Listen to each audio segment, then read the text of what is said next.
Nem toda herança brilha. Algumas sangram. Eu sou Bianca Ferreira, curadora de histórias do canal Locra. E hoje, convido você a descobrir os segredos que o tempo tentou enterrar. Prepare-se para mergulhar em herança de sombras. Porque a verdade não liberta. Ela marca, ela condena e às vezes mata. Capítulo de hoje: O que restou. 08 de janeiro de 1992. A chuva havia cessado. Não com alívio, mas com uma lentidão desconcertante, como se até ela estivesse cansada demais para continuar chorando. As nuvens, grossas e inchadas de mágoa, começavam a se rasgar ao longe, permitindo que tímidos raios de sol furassem sua muralha cinzenta. Mas não havia luz. Havia âmbar. Havia carvão. O céu ardia em cores de luto, como se até a aurora tivesse parado para chorar. Eram exatamente 6 horas. O horário em que o último monstro foi destruído por um Jäger com uma brutalidade tão precisa que beirava o ritual. O impacto foi seco, definitivo.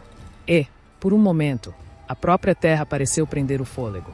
Em volta, os corpos das criaturas, antes bestas grotescas, formadas de trevas vivas e desespero encarnado, agora cobriam o solo em montes disformes. Eles estavam sendo reunidos em colinas macabras. Uma montanha de tudo o que a noite havia cuspido sobre Babylon. E, diante delas, estavam os clérigos, vestidos com túnicas brancas marcadas pela guerra, mas ainda resplandecentes sob a luz dourada, os clérigos de Jati, a deusa da luz, da vida, do amor, da abundância, da benevolência e do futuro, haviam chegado em silêncio. Sem anúncios, sem glória, apenas com propósito. Eles erguiam as mãos unidas em oração, e de seus dedos fluía uma aura dourada que cortava a escuridão como bálsamo sobre a pele ferida do mundo. Essa luz tocava os corpos das criaturas. Em resposta, as montanhas de carne morta se acendiam em chamas silenciosas. Ouro líquido, fogo puro, a purificação. Pois deixar aqueles corpos ali, deixá-los se decompor no chão sagrado de Babylon, seria um erro fatal. A energia negra contida neles, selvagem, acumulada, faminta, se enraizaria e cresceria, até se transformar em algo ainda pior. Aquilo precisava ser queimado, apagado, purificado. Esses clérigos não eram apenas curandeiros. Eram guardiões da alma do mundo. No campo de batalha, restauravam membros, ressuscitavam esperança. Nos hospitais, curavam febres e fraturas, mas também maldições e insanidades. Sua magia era a única força capaz de desfazer a essência das trevas. Alguns deles, ali presentes, haviam purificado aldeias inteiras corrompidas por energia sombria. Eram, ao mesmo tempo, curandeiros e exorcistas, sacerdotes e guerreiros. E agora, eram os últimos a falar com os mortos. Porque Babylon sangrava. A academia, antes viva e cintilante, agora era um corpo em colapso. A fumaça subia em colunas lentas, espessas, como se procurasse as torres que já não existiam. Cinzas flutuavam no ar como neve profana, repousando sobre os ombros dos sobreviventes como mantos de luto. O ar carregava o cheiro acre de magia queimada, carne queimada, esperanças queimadas. Respirar ali era pagar um preço, o preço da memória. O chão estava coberto de escombros, de aço retorcido, de cartas enegrecidas pelo fogo, de corpos que nunca mais responderiam. A terra ainda vibrava com os últimos ecos dos feitiços que dizimaram a horda. Mas agora, tudo era silêncio. Não o silêncio pacífico, mas aquele outro, o sepulcral, o que vem quando tudo já foi dito, feito, destruído e esquecido. Elian caminhava entre os destroços, um passo de cada vez, como se os próprios ossos tentassem encontrar um motivo para continuar de pé. Ao seu lado, Calista, ainda viva, ainda em pé, mas não inteira. Ninguém ali estava. O corpo de ambos doía em lugares que eles não sabiam nomear. Elian tinha a palma da mão aberta, ferida, o sangue ainda fresco escorria, um lembrete de que ele ainda estava aqui. Repousando sobre os ombros dela, estava o sobretudo preto dele, rasgado em 3 lugares, chamuscado nas bordas, manchado por sangue que não era todo dela. Mas estava inteiro, como eles, rasgados, marcados, mas vivos. O rosto dela ainda carregava uma fina camada de sangue seco, como uma máscara esquecida. A ferida em seu peito havia fechado, mas a cicatriz permanecia. Nova, crua, em um corpo que já havia sobrevivido a muito mais do que deveria. O ar ainda cheirava a magia queimada, sangue seco e alguma coisa irreversivelmente perdida. Elian mantinha o braço firme ao redor de Calista, como se a soltasse, ela desabasse. Ou talvez fosse ele quem não conseguiria ficar de pé. Ela não resistia ao apoio. Respirava com dificuldade, os olhos fixos em algum ponto distante, como se ver qualquer coisa fosse melhor do que encarar o que sentia.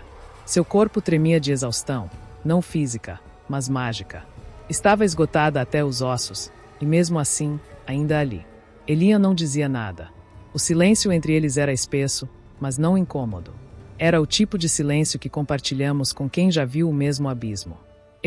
A voz dela saiu rouca, arrastada, como se as palavras arranhassem por dentro. Achei mesmo que ia morrer. De verdade. Ele parou de andar. Virou-se devagar e a olhou nos olhos, procurando nela alguma confirmação de que ainda estavam vivos. Eu achei que você tivesse morrido, disse, baixo, como se dizer em voz alta desse mais peso ao que sentiu. Calista abaixou o olhar, as palavras se desmanchando antes de virarem som. Havia culpa nos olhos dela. Culpa e algo mais profundo, que nem todas as magias do mundo conseguiriam curar. Desculpa por não ter avisado, sussurrou. Foi impulsivo, irracional. Mas se eu tivesse parado para pensar, se tivesse hesitado, você teria morrido, Elian. Ele respirou fundo, a garganta apertada por um nó que nem o tempo conseguiria desfazer. E se eu tivesse perdido você? Sussurrou. Você acha que eu conseguiria continuar? A brisa soprou por entre os dois, carregando o cheiro de ferro e cinza, como se o próprio mundo guardasse luto pelo que aconteceu. Por um instante, tudo silenciou. As chamas, os gritos ao longe, os estalos da estrutura em ruínas. Era como se o universo tivesse parado para ouvir o que não foi dito. Elian, chamou uma voz familiar, rouca, com aquele sotaque inconfundível de quem vive entre explosões e piadas fora de hora. Vocês estão inteiros ou só metade? Por quê? Sinceramente, eu aceito qualquer um dos dois no momento. Elian girou a cabeça tão rápido que o pescoço estalou. Jonas vinha mancando, o rosto sujo de sangue e fuligem, com um corte feio na testa e o mesmo sorriso idiota de sempre. Aquele que parecia dizer sobrevivi mais uma vez por algum milagre cósmico. Você tá vivo, Elian disse, soltando uma risada entrecortada, o alívio quase o derrubando de joelhos. Como é que? Um Jäger me salvou, disse Jonas, já desabando ao lado deles, ofegante. Juro. Tava prestes a virar panqueca sob um prédio e aí um deles surgiu segurando a parede. Eu gritei obrigado, mas duvido que tenha ouvido. Ou se importado. Ele calou-se, o olhar passeando pela destruição à frente. A praça central, outrora vibrante, era agora um campo de guerra.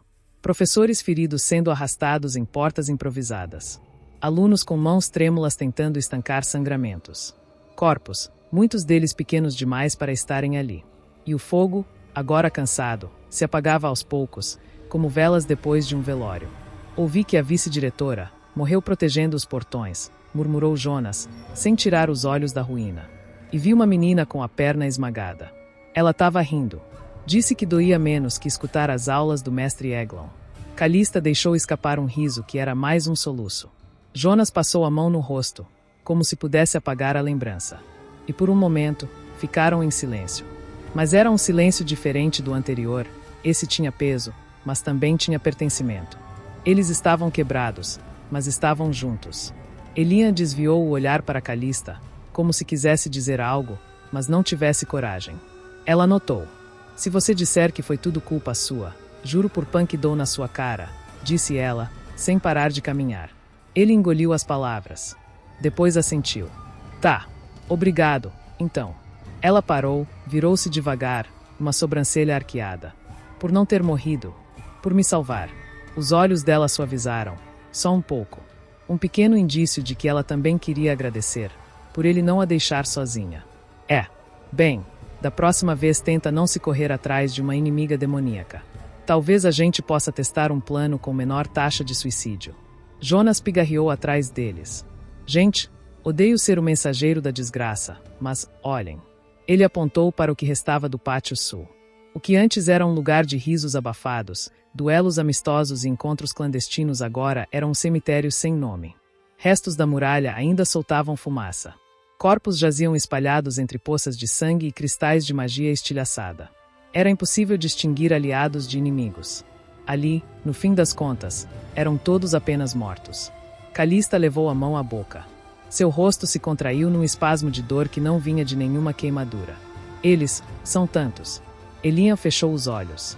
E mesmo sem forças, sem certezas, sem planos, uma única certeza se fixou em seu peito como uma cicatriz nova. Foi nesse instante, entre a respiração ofegante e o silêncio que precede o colapso, que o anel cobrou o seu preço. Demorou, mas ele cobrou. A dor não veio como uma rajada ou um corte. Veio como uma implosão. Um colapso interno que destruiu Elian de dentro para fora, numa torrente invisível de agonia absoluta. Era como se o universo inteiro se comprimisse em seu peito, e cada segundo fosse uma eternidade gravada com ferro quente em sua carne. Tudo o que ele deveria ter sentido naquelas batalhas, cada osso que devia ter quebrado, cada queimadura, laceração, choque, cada morte evitada à força, finalmente o alcançou. E cobrou a conta com juros. O corpo arqueou violentamente, como se estivesse sendo puxado por ganchos invisíveis. O grito que escapou de sua garganta não parecia humano. Era gutural, primitivo, a confissão de um corpo que não aguentava mais e de uma alma sendo arrancada à força. O som fez Calista e Jonas despencarem de joelhos, os ouvidos sangrando, os olhos arregalados em pânico absoluto. Pessoas ao redor recuaram como por instinto. Ninguém ousou se aproximar. E então veio o sangue. Primeiro dos olhos, depois do nariz, em seguida da boca. Gotas rubras escorreram como lágrimas de dor. Mas não parou por aí. Os poros se abriram como fendas e vomitaram vermelho escuro, espesso e quente. Suas veias se tornaram cordas inchadas, brilhando num tom púrpura doentio.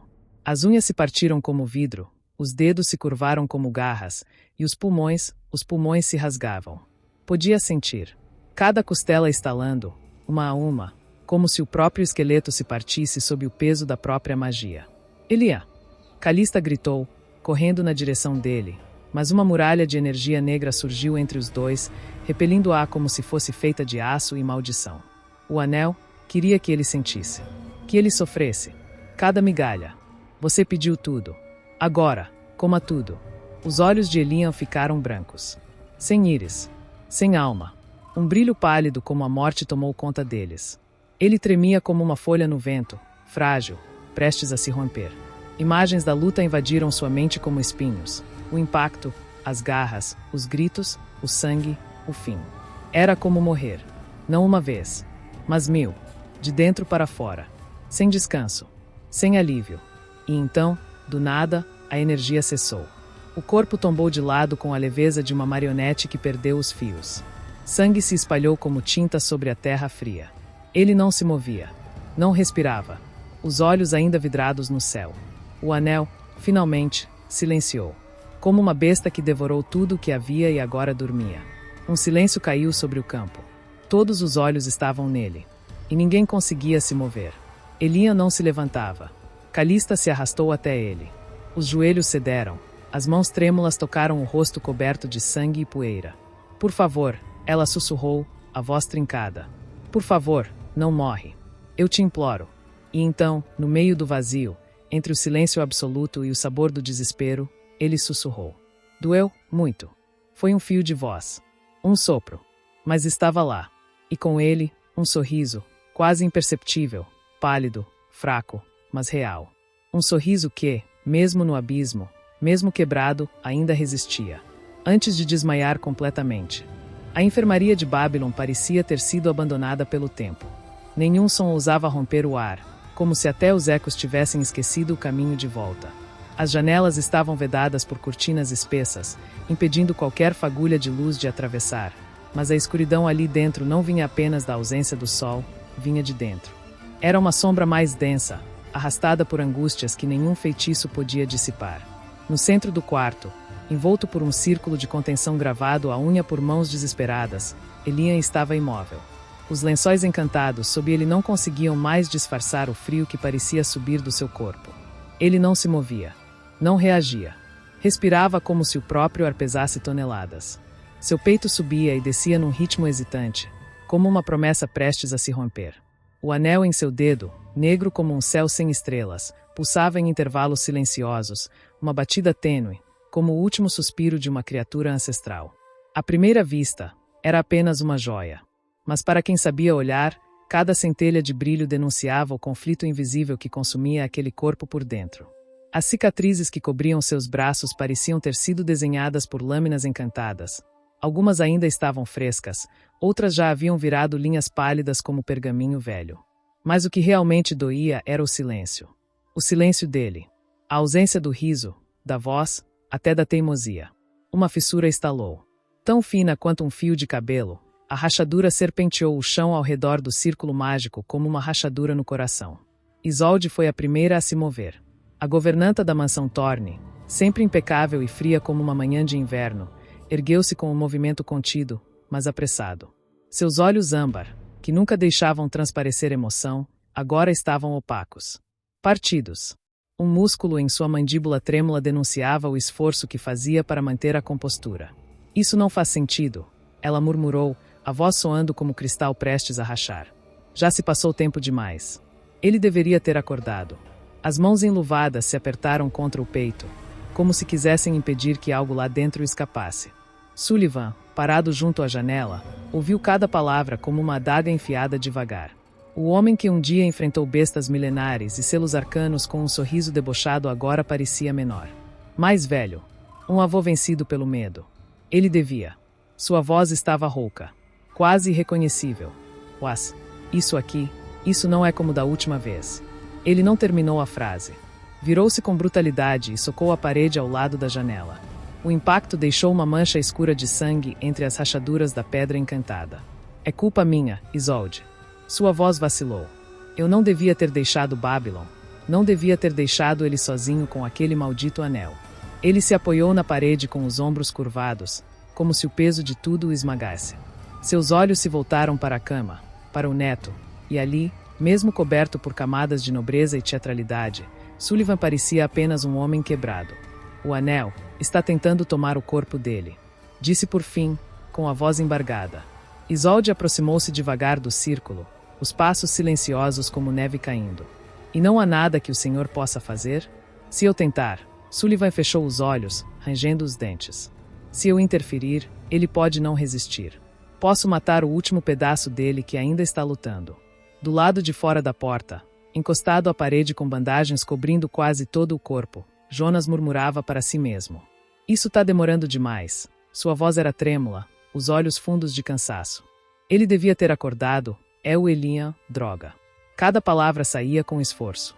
Havia dor em seu tom, não física, mas daquele tipo que se enrosca no peito e não solta mais. Ele não sabia lidar com sentimentos grandes demais. Ninguém o ensinara a enfrentar vazios que não se resolviam com piadas ou marretadas. Calista estava ao lado dele, sentada em uma cadeira de rodas, os cabelos presos numa trança mal feita e o rosto pálido demais para alguém tão viva. Ainda assim, seus olhos estavam firmes, mesmo que vermelhos. Ele usou tudo que tinha, Jonas. Sua voz era baixa, quase um sussurro. Mesmo sem mana, mesmo com aquele anel sugando ele nos protegeu. Até o fim. Jonas desviou o olhar. Envergonhado. Furioso. Triste. Eu devia ter feito alguma coisa. Sussurrou. Eu não devia ter deixado ele se meter na frente. E você ia fazer o quê? Calista ergueu o olhar para ele, os olhos brilhando com lágrimas contidas. Morrer no lugar dele? Você sabe que ele nunca deixaria. Você conhece ele, Jonas. Você conhece. Jonas não respondeu. A verdade era que sim. Ele conhecia. Elian era teimoso, corajoso até o ponto da estupidez, e sempre colocava todo mundo antes dele. Sempre. O silêncio retornou, mais cruel do que antes. Dentro da enfermaria, Sullivan se ajoelhou ao lado da cama. Tocou de leve os dedos do neto, evitando o anel. Sua mão tremia. Por favor, sussurrou, encostando a testa à lateral da cama. Volta para mim, garoto. Só me dá um sinal. Um só. Isolde, mesmo distante, fechou os olhos por um instante. A dor dela era muda, mas não menos real. Havia algo em Elian que a fazia se lembrar de outra época, de um nome que ela não pronunciava há décadas. Ela se aproximou da cama, ficou de pé ao lado de Sullivan e pousou a mão no ombro dele, uma exceção à regra. Ele é forte, senhor. Vai lutar. Está lutando. Sullivan soltou um riso seco, entrecortado por soluços. Eu sei. É isso que me parte. Ele está lá, preso, lutando sozinho. E eu não posso alcançá-lo. Lá fora, Jonas deslizou para o chão, as costas escorregando contra a parede até se sentar. Encostou a cabeça nos joelhos e ficou ali. Calista estendeu uma mão frágil até ele, e por longos minutos, os dois ficaram assim, enfaixados, exaustos, mas juntos. Dentro da sala, o anel pulsou uma última vez. E então, o quarto mergulhou num silêncio ainda mais fundo. A presença dela parecia anteceder seus passos. Mesmo antes que cruzasse a soleira de Babylon, o ar da enfermaria tornara-se denso, mais pesado do que o habitual. A própria luz pareceu hesitar, como se o mundo, por um instante, quisesse evitar ser visto. Quando ela entrou, 2 Jaegers a seguiam, altos como colunas de obsidiana, impassíveis, cada movimento cronometrado com a precisão de um decreto. Ela trajava o vermelho absoluto das Aedos, capa carmesim encantada, bordada com fios de ouro vivo, dançando à margem do real. Um véu cintilante lhe cobria o rosto, e ainda assim era como se olhasse dentro das almas. Ela era a manifestação da lei, impessoal, inexorável, e fria como o fundo de um lago glacial. Sullivan Thorne. Sua voz cortou o ar como um selo sendo quebrado. Clara. Sóbria. Impossível de ignorar. Em nome do Conselho dos 12 e da Alta Corte de Onad, estou aqui para investigar a brecha de segurança em Babylon. Sullivan virou-se devagar. Estava com os olhos fundos, olheiras como sombras antigas, mas o porte ainda altivo. Vestia-se com elegância forçada, como se vestir-se bem pudesse manter intacto o pouco controle que lhe restava. Finalmente enviam alguém. Pensei que o ataque a uma das maiores academias do mundo oculto causasse mais alarde. Mas talvez estejam ocupados demais com formalidades. O senhor não está em posição de ironizar. Respondeu ela, sem mover um músculo. Babylon foi invadida. Alunos foram feridos. Uma criatura antiga penetrou as defesas de um dos bastiões mágicos do Império. E o senhor, diretor, estava ausente. Eu estava enfrentando um dragão negro demoníaco no extremo norte, salvando 2 aldeias que o Conselho aparentemente esqueceu. Rebateu Sullivan, a voz baixa e carregada. Mas claro, heróis são bons para propaganda. Não para estratégia. A Aedo não piscou. Os Jaegers ao seu lado permaneciam estáticos, como sentenças encarnadas. Em sua ausência, uma entidade conseguiu atravessar 3 camadas de proteção, ferir vários estudantes e corromper magicamente um condutor. Há rumores de que o senhor já suspeitava de algo. E mesmo assim deixou Babylon vulnerável. Está ciente de que isso pode ser considerado negligência grave. Isolde, ao fundo, moveu-se imperceptivelmente. Mas o gesto foi suficiente para que um dos Jaegers ativasse um selo de contenção no ar. A sala brilhou em azul. Sullivan cerrou os punhos. Não por medo, mas por orgulho ferido. Vocês não fazem ideia do que está vindo. Estão tateando o escuro com tochas emprestadas. E querem responsabilizar quem está tentando conter o abismo com as próprias mãos. Eu não vim para ouvir profecias. Vim colher verdades. A Aedo aproximou-se um passo, a voz sem uma nota de empatia. E preciso saber se seu neto está ligado ao ocorrido. E se você o escondeu de qualquer protocolo de contenção. O silêncio cortou a enfermaria como uma faca mergulhada em gelo. Sullivan olhou para ela com olhos de ferro. Elian não é uma anomalia. É um garoto. Um garoto que salvou vidas enquanto outros se escondiam em tronos de marfim. Se quiserem tocar nele, terão que passar por mim. A Aedo estendeu uma mão, e um pergaminho dourado surgiu, flutuando. Isso é uma ordem oficial. Ele será interrogado por mim. E se houver qualquer sinal de corrupção, será levado. O silêncio que se seguiu era o tipo que antecede uma guerra. Sullivan, por fim, apenas disse: então traga o inferno, Aedo. Mas venha preparada para arder junto. E por um instante, nem mesmo os Jaegers ousaram respirar. O momento que se seguiu foi de um silêncio denso, sufocante, como se o próprio ar tivesse sido arrancado da sala por uma força invisível. Não havia mais calor, nem som, nem tempo. Apenas uma pausa terrível, na qual todos esperavam pelo estupim que sabiam estar por vir. A Aedo mantinha sua postura impecável, o manto vermelho caindo como sangue ao redor dos pés. Seus olhos, frios, insondáveis, repousavam sobre Elian, além da janela de vidro, imóvel na cama no centro do círculo rúnico. Então ela falou: se a corrupção neste garoto, ela veio do sangue, da parte humana. Sua voz era suave como seda e venenosa como uma lâmina envenenada. Cada palavra pingava com o desprezo ancestral dos que se julgavam puros. E foi nesse instante que Isolde se moveu. Não houve aviso. Não houve som. Apenas o clarão prateado de uma lâmina surgindo do nada. e o trovão do ar sendo dilacerado por pura velocidade. A governanta atravessou o salão como uma flecha viva, a capa escura ondulando atrás de si como asas negras de um anjo caído. O brilho da espada reluziu por um segundo.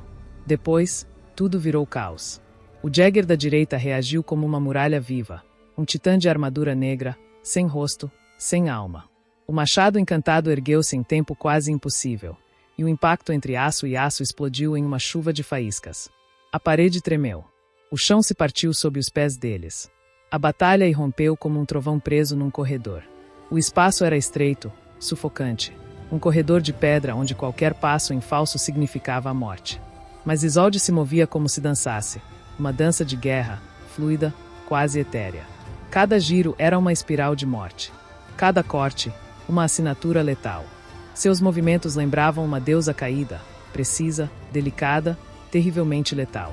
Sua espada era a extensão de seu pensamento, ora curva, ora estocada, ora um vendaval cortante. O Jäger, por outro lado, era pura brutalidade. Como um demônio de metal nascido da forja de um pesadelo, avançava com o machado como se carregasse a força de um furacão em cada golpe. Seu estilo era direto, esmagador, impiedoso. Cada ataque fazia o ar vibrar. Cada batida arrancava lascas das paredes. Ele não se esquivava. Não recuava. Era uma muralha ambulante, treinada para matar, moldada pela guerra. O confronto era desproporcional, mas não injusto. Isolde era velocidade e inteligência. Cada passo dela era um cálculo. Cada movimento, uma nota em uma partitura de guerra. Ela atacava as juntas da armadura com precisão cirúrgica, nas runas, nas dobras, nos encaixes. E a armadura começou a ceder. Trincar. Gritar. Mas ele também a acertava. Um cotovelo brutal esmagou seu ombro com um estalo grotesco. Ela cambaleou. O joelho do Jäger cravou-se em seu abdômen como um ariete. Ela foi arremessada contra a parede com força suficiente para afundar a pedra. Poeira caiu. Um dos pilares rangeu. Ela rolou. Tossiu sangue. E se levantou. Sem som. Sem medo. Sem pausa. Seus olhos brilhavam com uma fúria fria e precisa, um ódio antigo e contido.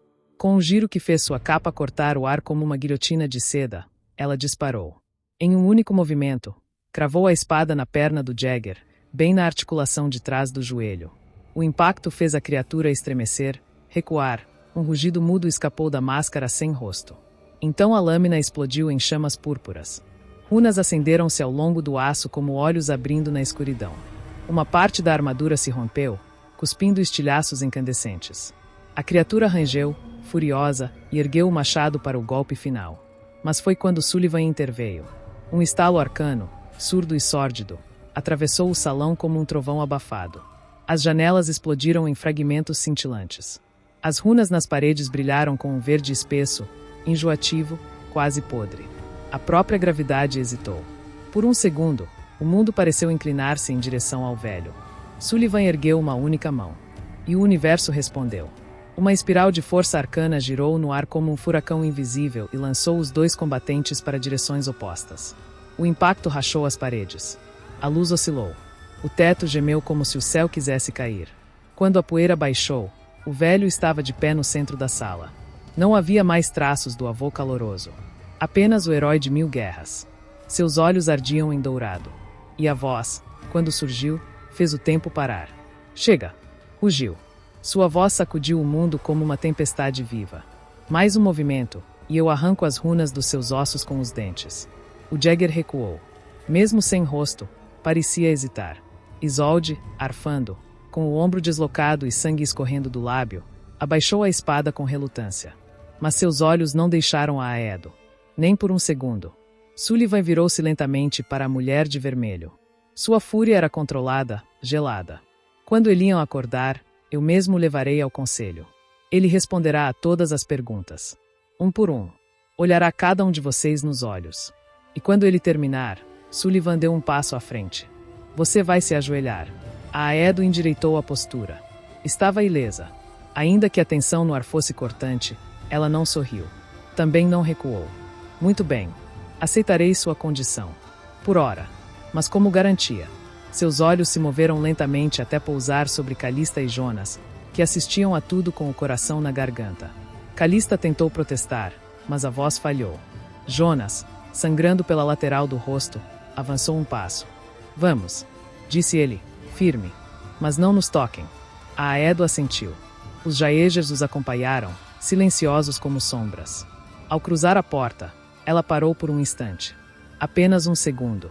A justiça é cega, diretor Thorne. Disse, sem se virar. Mas não é muda. E então desapareceu pelo corredor, levando com ela 2 testemunhas, e deixando para trás um avô solitário, uma governanta ferida, e um mundo à beira de desmoronar. Obrigada por estar aqui. Sua escuta dá vida a essa história. Se Herança de Sombras tocou você, curta, compartilhe e inscreva-se no canal Locra. O mundo oculto nem sempre avisa quando vai se revelar, mas o sininho, sim.